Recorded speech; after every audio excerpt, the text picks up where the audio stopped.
This is a topic I'm interested in since 4 or 5 years, and maybe the topic that made me have a first contact with Volt, because I saw a lot of interest in the Volt members in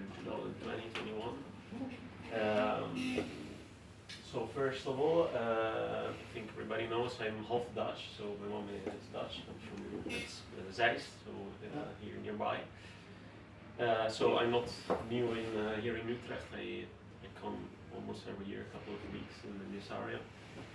And every time I come here, I'm very surprised, and I'm almost shocked because I see completely a lot of difference between our system, our mobility, how our streets are planned, and how our public transport is, and how it is here. You know, we can. I think that also my friends from Bologna have seen that every street here is made for every type of user. So you have space for cars, you have space for bikes, you have space for people walking. And gradually space for cars is reduced, because this is, we know, the only sustainable way to live a city, because car is polluting, car is occupying space, etc., etc. Our problem in Italy is that we have still this car mindset, we have this car culture, and still in 2023 we are going on with planning our neighborhoods, our roads for only car use. And this for me is really a problem, because mobility in general is not only about pollution, but it's connected to all the other problems, like the problems we discussed before, so global warming, even housing, because of course, like Emma introduces this solution maybe of trying to find place for students or for people in the area outside the city. For example, I live not in Bologna, I live in a place which is around 30 kilometers from Bologna, and there is a train line, and the service is really bad, because we have one train every hour, and this train line covers something like 150,000 people, sorry, 150,000 people, because it covers 5-6 towns. And at night, last train is 8 p.m. So imagine. Wow. And then the next one is 6 p.m. So you have completely part of the day and night is uncovered. So you kind of oblige people to use car, because it's impossible to get home after 8 p.m. The service is very not functional. Why is that the service is so low? I don't know, because it's like a vicious cycle. Everybody, no, we use the car, nobody uses the train because the service is not going, and so there is always the idea that the car is the most efficient way to move. And also quite of a status symbol. Yeah, it's a status symbol. It's like I think that in Italy we have a political party that nobody knows, but it's the car driver's political party. You know, Oh, yeah. It's very hard to take off something from the cars, because it's comfortable.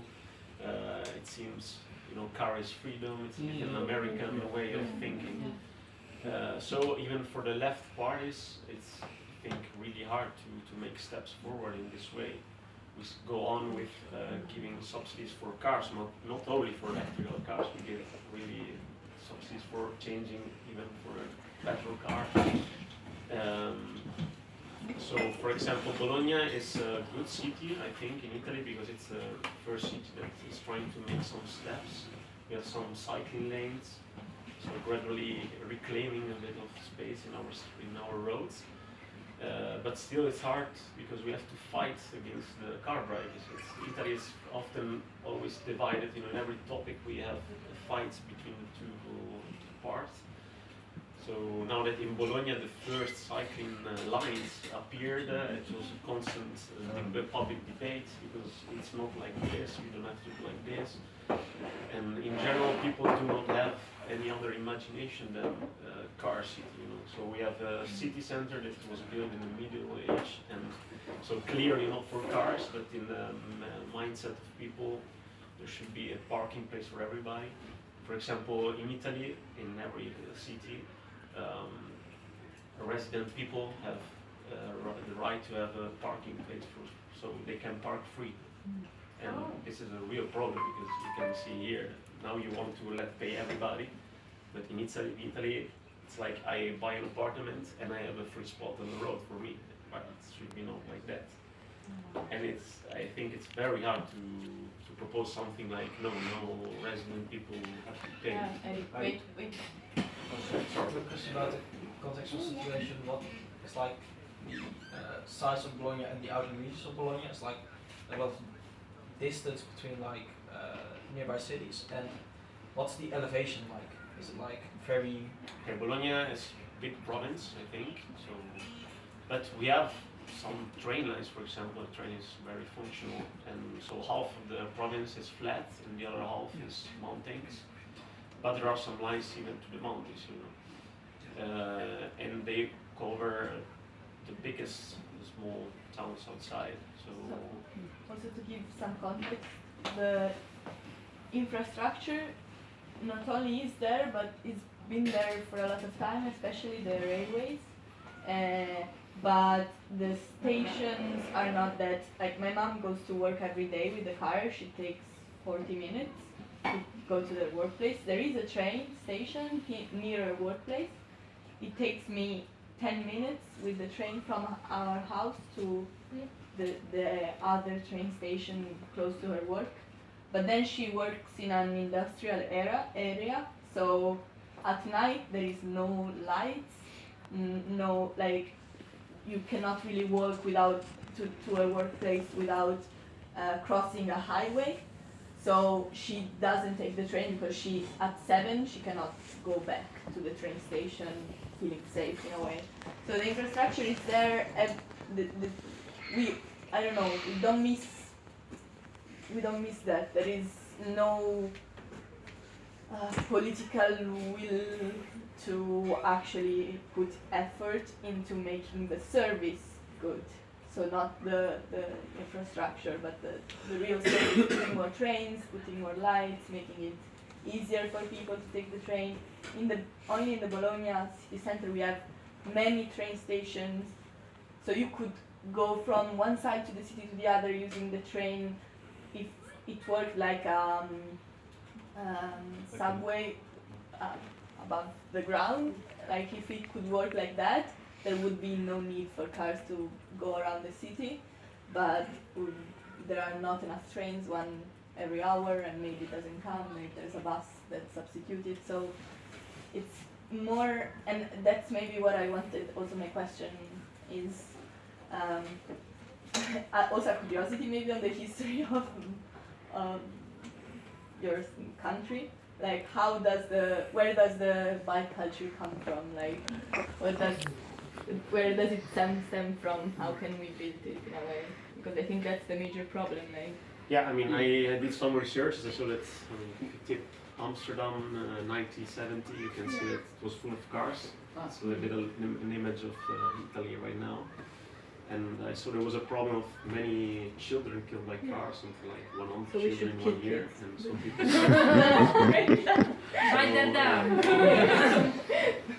So a lot of protests started and people starting to paint cycling lanes, and then but it's interesting for us to understand how this became popular and accepted that the public government was trying gradually to reduce cars and make space for bikes. I think also because cities became congested, so there was no way to get from A to B in the city. So the bike wasn't a good alternative. But it was definitely started by the outrage over the traffic deaths. And it was like a huge campaign and a lot of outrage of people that actually I participated personally in because I'm so very old and I don't want to be granddaddy who is telling stories from the past, but I participated in the 70s in an action group called Amsterdam Car Free. Now we were a little bit too early with that, and one of our friends, maybe you heard about the Provo movement. They introduced the white bicycle plan, and they also had a shared car system, the white car, which was far too early at that time. But what you described is interesting, that it was the, the emotional attachment to a car, what you said. The car is freedom. We had, when we started our actions, exactly the same, and we were very heavily criticized. We were called auto peste, the fight people against cars and all that. So it took us years before now it became accepted.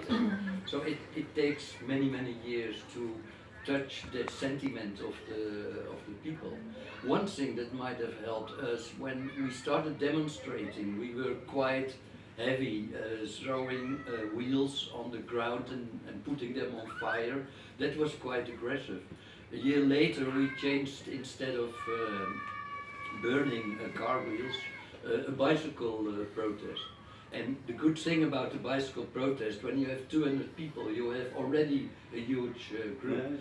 And the alternative to show from car to bicycle maybe helped, if I look back, to get the idea around. But it's a matter of time. It's a hard fight. And Sorry. there are campaigns, there were campaigns from the state. They provided a lot of white bicycles. It's called the White Bicycle Plan. Mm. It was in the 1970s, I think. Yeah.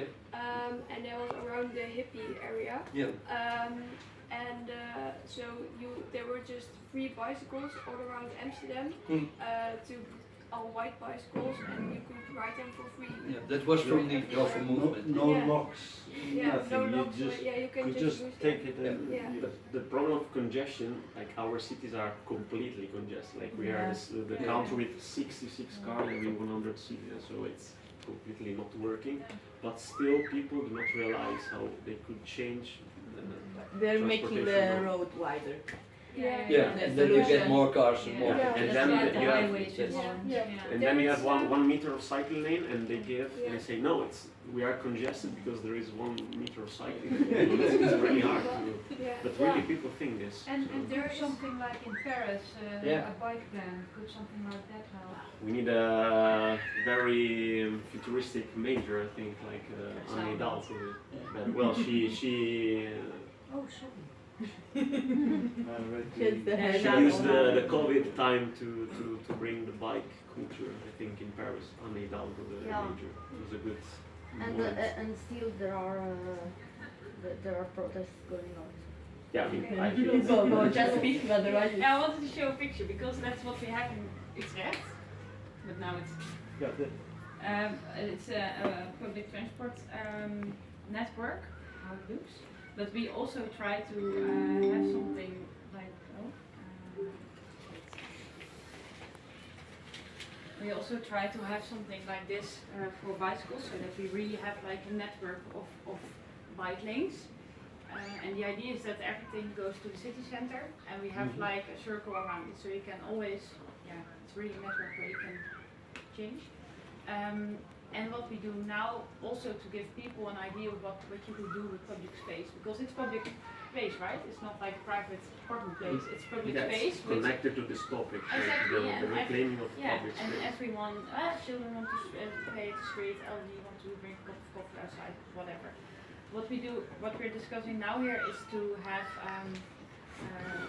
trees in baskets, just put it on the street to give people an idea how it also could look like.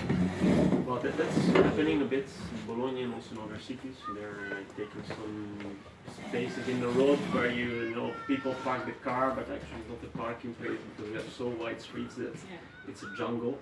So in some places, like there's a square in Bologna where they made a temporary square, so they put some trees, some stuff. Normally they do it nearby schools, because you know that's another thing is this type of infrastructure in the Netherlands, the fact that you can cycle safe makes kids independent since they're young. While in Italy, I think until young people are 20, they go with their parents to school with a car for 1 kilometer or something. I guess this is the normal way of thinking. So, but this is a good idea. We have a plan like that, something the bicicletta. So we have already a kind of cycling lane, but the problem is that that's are the cycling lanes and that's it. While here you can almost cycle everywhere. It's all connected. Wait, Well, Veerle wants to to a say something. certain Oh, extent. wait. Veerle wanted to say Sorry, something. sorry. No, I just wanted to add on to your point that cultural factors and minorities play a big role. For instance, in Utrecht there was someone I knew did a study in Utrecht about biking, and for example Overvecht and Eiland, the two areas in Utrecht where we have a lot of immigrants, so Turkish and Moroccan immigrants. They don't want to bike because it's not in their culture to bike. They think it's foolish to bike. So biking there doesn't really work. But also traditionally, well, it was men making policy for men. It used to be like that. A little bit less now, but still the case. And if you look at mobility, it's often that you have a train from one place to another, and that's normal for men who will go to work and go back home. But women, they used to have to go to their child care center, to the grocery shop, so it's really difficult for them to go that way because it's just from A to B, and not like in the netwerk. Yeah, it's not the I'm trying to like visualize As a it. picture It's of not it. the network that you need to have. Like, fine-grained. yeah, it's not a fine-grained network that you have Yeah, I think this is availability to resources that Berlin, easily. but- Yeah. So Like that's in also a Berlin reason we for have, having minorities yeah.